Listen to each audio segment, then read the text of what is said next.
Ozone की जो लहर है ये कमजोर हो रही है और उससे अल्ट्रावायलेट रेज बाज़ इलाकों में बहुत तेज आ रही है। समझ आ रही है आपको? ये इंटरनेशनल स्टडी हुई है कि अल्ट्रावायलेट रेज जो हैं, जो सूरज की शुआएं हैं, वो स्किन पे जब पड़ती हैं तो उसका भी रिफ्लेक्ट है कि वो लूपस हो सकता है। हमने पहली दफा, जो मेरे कई दोस्त हैं, जो कि मैं खुद भी हाइकिंग करता हूं, मेरे कई दोस्त हैं जो K2 वगैरह इधर उधर जाते हैं, तो वो जब वापस आते थे तो क्या काले स्याह हुए आते थे, तो उनको ये अल्ट्रावायलेट रेज वहां मिलती है। तो ये मोस्ट कॉमनली ब्रेन का और स्किन का कैंसर पैदा करती है अल्ट्रावायलेट रेज।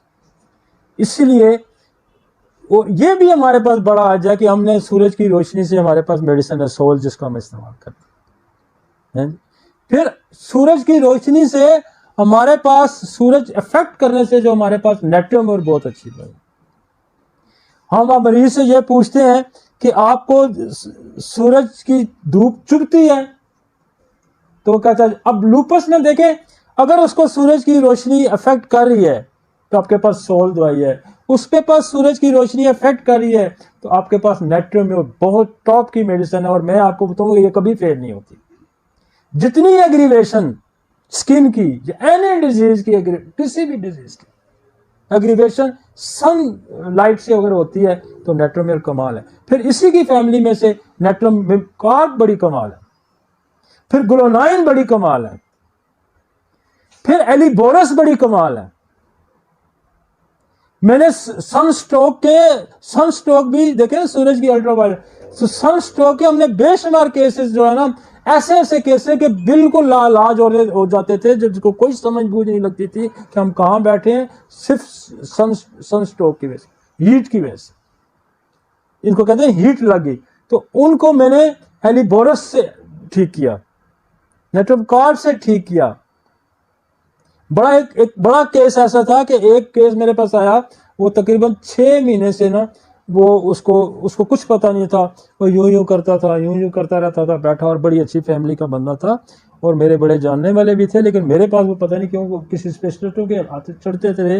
लेकिन उसको जब मैंने हिस्ट्री में कहा था, मैं कश्मीर में गर्मी में जा रहा था, तो मैं वापस आया तो मेरे साथ हुआ, तो मैं यकीन माने उसको वहां बैठे बैठे पहले मैंने नक्स पर क्या दी और फिर मैंने उसको एलिबोरस दी, और मैंने कहा कि ये 200 में 3-4 दफ़ा 5 दफ़ा दिन में दें, और मुझे क्योंकि उसकी हालत बड़ी ख़राब थी, तो मैंने कहा यार मुझे 2 दिन में दिखा देना। और 2 दिन बाद जब वो आया तो बिल्कुल वो ठीक था।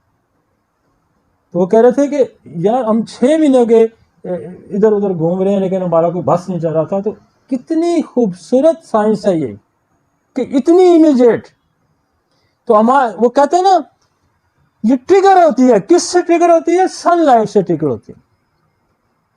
वो कहता है ना, lupus is autoimmune, which means that body's immune system is attacked.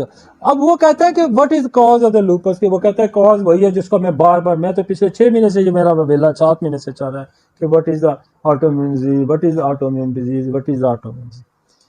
अब एक सनलाइट का पेशेंट जो है, सनलाइट एक्सपोजर से उसको अगर ऑटोइम्यून डिजीज होती है, तो आपके पास मजे की दवाइयां है ना, मजे की दवाई, और आप ठीक भी करते होंगे। लेकिन लोगों को ये नहीं पता कि ये ऑटोइम्यून भी हो सकती है। आगे चलें जी। इन्फेक्शंस, मतलब आप हिस्ट्री लेते हुए, ये इसलिए हम आपको कुछ चीजें बार बार रिपीट होंगी, तो मैं इसलिए क्या करता हूं कि आपके जहन में चीजें बैठ जाएं।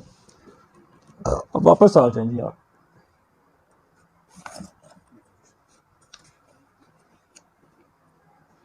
वापस आ जाए। इन्फेक्शन कितनी टाइप्स के हैं?